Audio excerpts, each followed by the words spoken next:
አቡበከር ላይ ደግሞ ተነስተውበታል። ዘመቱብኝ ዛሬም አቡበከር ላይ ዴሊብሬትሊ ነው የተነሳችሁበት። ወርቁ አይተነው ድጋፍ እንዳያረግ ተደረገ። ጠቅላላ ሚዲያውን ሂዱት። ወርቁ አይተነው ድጋፍ እንዳያረግ የከለከለው ደግሞ አቡበከር ነው። የእውቀት ስንፍናችሁን አደባባይ አትግለጡ። አለማውቃችሁን አትግለጡ አደባባይ። ታሳፍራላችሁ አንዳንዶቻችሁ። ሌላ ፖለቲካ ግብ ያለው ግብ አለው፣ ምንም ጥያቄ የለውም። ጸረ ሙስሊም ነው። ሰው ጸረ ሙስሊምነቱን ለማራመድ አቡበከርን ጎትቶ ማምጣት አለበት። ሌላ አንዱ ፕሮጀክት እሱ ነው። እወቁት፣ ወይ ሙስሊሞች እወቁት። አቡበከር አይደለም ኦብጀክቲቭ፣ ጸረ ሙስሊምነት ነው ኦብጀክቲቭ።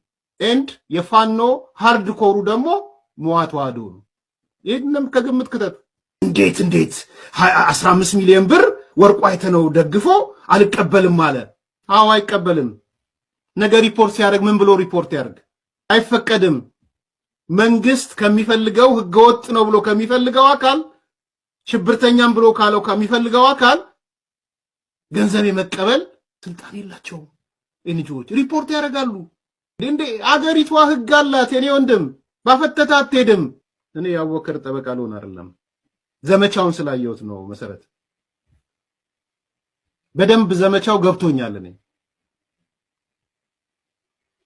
ገብቶኛል።